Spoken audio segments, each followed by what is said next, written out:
హానోకు ఆ విధంగా యేసుక్రీస్తు వైపు చూస్తూ నడుస్తే ఆయనంట ఆ మాటల్లో పడి ఆల్రెడీ భూలోకం దాటి పరలోక సరిహద్దుల్లోకి వెళ్ళిపోయాడు.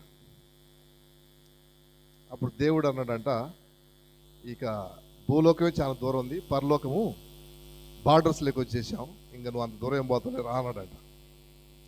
దేవుని స్తోత్రం, హల్లెలూయా.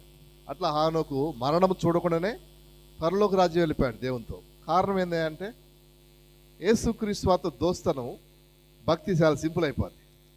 యేసుక్రీస్తు వారితో శత్రుత్వం ఊరేసుకున్నట్టే. కాబట్టి మనం యేసుక్రీస్తు వారితో శత్రుత్వంగా భక్తి చేస్తే మన వల్ల కాని పని. కానీ యేసుక్రీస్తు వారితో దోస్తనం చేస్తే భక్తి చాలా సింపుల్, చాలా ఈజీ.